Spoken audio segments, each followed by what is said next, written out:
Hi friends, అందరికీ good evening. SSC జీడీకి సంబంధించి ఒక కొత్త అప్డేట్ అనేది వచ్చింది. అందులో 4th ఏప్రిల్ రోజు మీటింగ్ ఉందని చెప్పి తెలిసింది. సో ఆ రోజు వ్యాకెన్సీకి సంబంధించి ఇంక్రీజ్ ఏదైతే గవర్నమెంట్ ఇప్పుడు మినిస్ట్రీ ఆఫ్ హోమ్ అఫేర్స్కి సంబంధించి ఏదైతే ప్రపోజల్ వెళ్ళిందో ఆ ప్రపోజల్ గురించి మాట్లాడే ఛాన్స్ ఆ రోజు ఉందని చెప్పి ఇన్ఫర్మేషన్ వచ్చింది. మేబీ ఆ రోజు సంబంధించి ఏదైనా అప్డేట్ వచ్చే ఛాన్సెస్ ఎక్కువ ఉంది ఆ రోజు నాటికి. సో అది మొదటి పాయింట్. సో మేబీ మీకు ఈ వీక్లోనే ఆ ఫిజికల్కి సంబంధించి కానీ లేకపోతే వ్యాకెన్సీస్కి సంబంధించి యొక్క డీటెయిల్ పూర్తిగా ఫిజికల్ అప్డేట్ కంటే ముందుగా స్టేట్ వైజ్ వ్యాకెన్సీస్ సంబంధించిన లిస్ట్ అనేది రిలీజ్ అవ్వాలి. సో అది ఖచ్చితంగా అదే ఫస్ట్ రిలీజ్ అవుతుంది. సో దాని తర్వాత మీకు ఫిజికల్ సంబంధించిన అప్డేట్ అనేది వస్తుంది అనమాట. ఫిజికల్ మెడికల్ అనేది రెండు ఒకేసారి జరుగుతుంది. సో ఆ రెండింటికి సిద్ధం అనేది అయిపోయింది. సో ఆల్రెడీ ఈ నార్త్ వాళ్ళు కొంచెం పెంట చేసి వదులుతున్నారు. సో ఏమంటే ఎస్ఎస్సి సంబంధించిన ప్రాసెస్ అనేది స్లోగా చేస్తున్నారు, అసలు వెరీ స్లో అని చెప్పి దాని గురించి గొడవలు, సీజీఎల్కి సంబంధించి గొడవల గురించి ఇట్లా రకరకాల వల్ల వెళ్ళి కలిసిన తర్వాత ఆ చైర్మన్ ఏమన్నాడంటే, చూశాను న్యూస్ ఛానల్లో కూడా ఆర్టికల్ వేశారు, న్యూస్ పేపర్లో కూడా వేసినారు. సో కలిసిన తర్వాత ఆయన చైర్మన్ ఏమన్నాడంటే, అలాంటిదే స్పీడ్ ప్రాసెస్ చేస్తాము, అంత లేట్ ఏం చేయము అని చెప్పి అది ఇది చెప్పి పంపించేసినారు. చాలామంది స్టూడెంట్స్, ఎక్కువ మంది అత్యధికంగా స్టూడెంట్స్ వెళ్ళినారు. సో అందువల్ల రెస్పాండ్ అయినారు. సో నోటిఫికేషన్ ప్రాసెస్ అనేది చాలా స్పీడ్ ప్రాసెస్ అనేది ఇంకా జరుగుతుంది.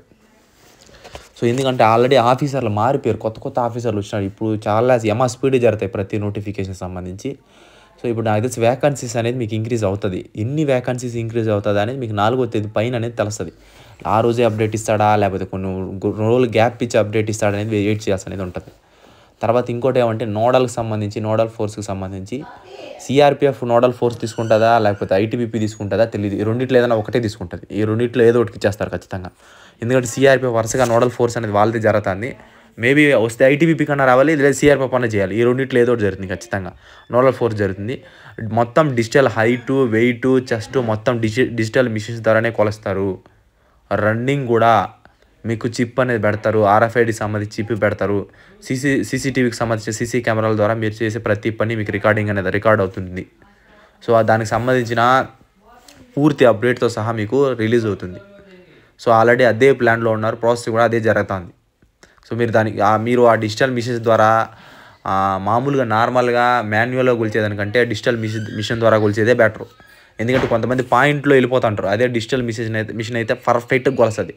నువ్వు స్టేట్ కానిస్టేబుల్లో 170 సెంటీమీటర్స్ హైట్ ఉన్నావంటే ఇక్కడ సేమ్ అదే అలాంటిది డిజిటల్ మిషన్లో వీళ్ళకాడ కూడా ఉంటాయి.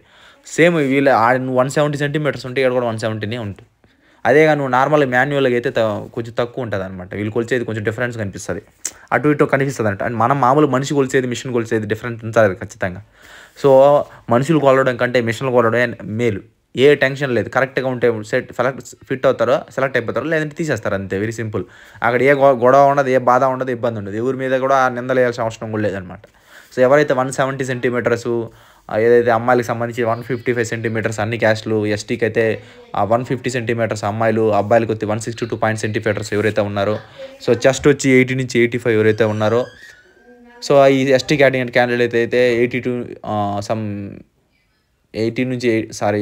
నుంచి 86, 87 అనుకుంటా సో ఆ డిఫరెన్స్లో ఏదైతే ఉన్నారో, సో మీకు ప్రతిదీ డిజిటల్ మిషన్స్ ద్వారా కొలుస్తారు. చెస్ట్ అలాగే ఉంటుంది, హైట్ అలాగే ఉంటుంది, వెయిట్ కూడా సేమ్ అలాగే మిషన్స్ ద్వారానే కొలుస్తారు.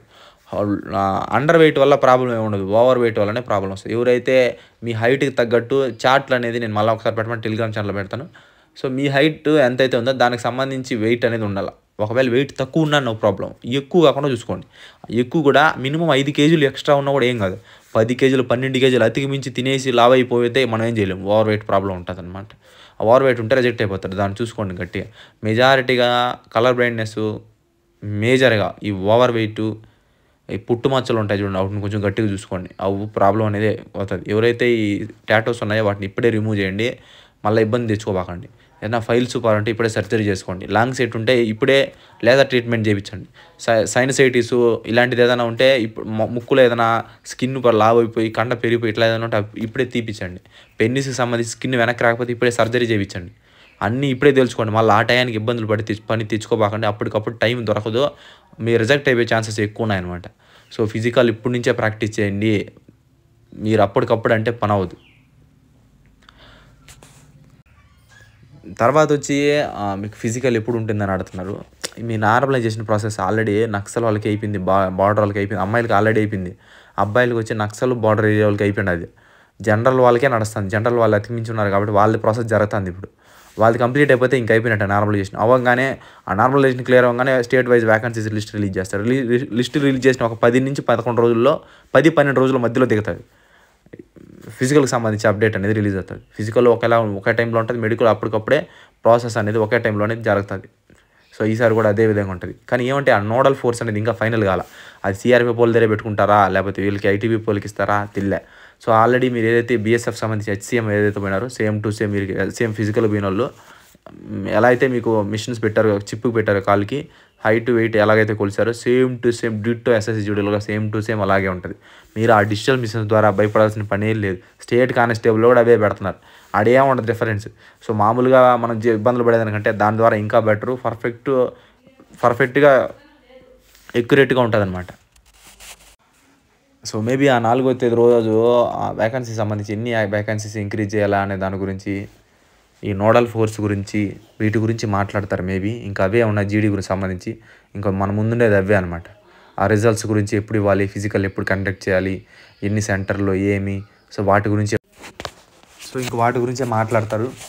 సో ఇంకోటి ఏమంటారు, 2015 బ్యాచ్ వాళ్ళది కోర్టులో ఉన్న విషయం గురించి ఆడుతున్నారు. అది ఇంకా కోర్టులో నుంచి తేలాలి. అది తేలంగానే మీకు చెప్తాను. ఆల్రెడీ 2022 విద్యార్థులు వాళ్ళు వెళ్ళిపోయారు. ఇప్పుడు 2023 కొంతమంది అట్లా ఆగినారు ఆడ. 2023-24 వాళ్ళు.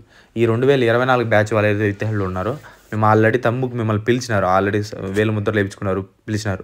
కానీ ప్రాసెస్ అనేది ఇంకా అవదు. మినిమం ఇంకొక 5-6 నెలలు పడుతుంది అనమాట. మీరు వెయిట్ చేయాలి 5-6 నెలల దాకా. వీళ్ళు రిక్రూట్మెంట్ అవుతుంది చూడు. వీళ్ళు రిక్రూట్మెంట్ అయిపోయిన తర్వాత మీరు జాయినింగ్ ఉంటుంది. మీరు అంత భిన్నే మీకు జాయినింగ్ ఉండదు. మీరు ఈ నోటిఫికేషన్ కూడా ప్రిపేర్ అయిపోవచ్చు. ఒకవేళ దీంట్లో జాబ్ వస్తే దాన్ని వదిలేసి దీనికి జాబ్ కొట్టుకొని వెళ్ళిపోవచ్చు. ఎందుకంటే అంత లేట్ ప్రాసెస్ అది. సో మీది అయిపోయిన తర్వాత మీరు ఫోరెన్సిక్ ల్యాబ్ పోతాయి. సో ఎవరైతే ఈ వేలు ముద్రలు తమ్ము ప్రాబ్లం అవంతా ఫోరెన్సిక్ ల్యాబ్ పంపిస్తారు. ఎవరికైతే సర్టిఫికేట్లు ప్రాబ్లం వాళ్ళకైతే ఇంటెలిజెన్స్ బ్యూరో పంపిస్తారు. సో ఫోరెన్సిక్ ల్యాబ్ అంటే ఎవరైతే ఫేక్ తంబులు ఇవి ఉంటాయి కదా, ఇవంతా చెక్ చేస్తారు వాళ్ళ దాంట్లో. ఐబీ అంటే మీకు తెలిసింది ఇంటెలిజెన్స్ బ్యూరో, సర్టిఫికేట్లకు సంబంధించి వాళ్ళు చెక్ చేస్తారు అన్నమాట. అవన్నీ చెక్ చేసి వచ్చే కొద్ది ఇంకో 5-6 నెలలు పడుతుంది. ఆ లోపు ఈ నోటిఫికేషన్ 2025 బ్యాచ్ వాళ్ళది నోటిఫికేషన్ అయిపోతుంది. ఎలాగో November 11వ తేదీ కొత్త నోటిఫికేషన్ ఉండదు. ఆ లోపు మీకు ఆ కొత్త నోటిఫికేషన్ ఇంకా ఆ నవంబర్లో ఉంది ఎలాగో. సో ఆ నోటిఫికేషన్ నాకు తెలిసి వచ్చేస్తుంది. ఆ నోటిఫికేషన్ విద్యార్థుల వాళ్ళు అయిపోయేలోపు అది కూడా చూడవచ్చు. మీరు ఇది చూసేస్తారు, అది కూడా చూస్తారు విద్యార్థుల వాళ్ళు. మీరు చదువుకుంటా అంటే మీ నోటిఫికేషన్ అయితే ఆడవద్దు. మీరు దేంట్లో అప్డేట్ రాదు, మన ఛానల్లోనే వస్తుంది తెలుగులో. మీరు కావాలంటే చూడండి. సో విద్యార్థులకు సంబంధించి ఎవరు చెప్పరు. నేను 8 నోటిఫికేషన్ నుంచే నేను తప్ప ఇంకెవరు చెప్పరు. సో ఎందుకంటే ఎవరు పట్టించుకోరు. ఏదైనా అప్డేట్ ఎస్ఎస్సి వెబ్సైట్లో అప్డేట్ వస్తే చెప్తారు తప్ప ఎవరు పట్టించుకోరు. 2015 గురించి ఎవరు చెప్పని కూడా చెప్పరు. నా అప్డేట్ చెప్పేది నేనే. సో నాకు ఖచ్చితంగా ఏలో అలాగే ఇన్ఫర్మేషన్ కనుక్కుంటూనే ఉంటాను. కానీ కనుక్కుంటే మీకు ఖచ్చితంగా చెప్తాను. మీరు నన్ను అడగబడలేదు ఎస్ఎస్సిజిడికి సంబంధించి. సో 2015 వెయిట్ చేయండి. 2024 వాళ్ళు ఇంకా 6 నెలల వరకు వెయిట్ చేస్తుంది. మీకు వేరే ఆప్షన్ కూడా లేదు.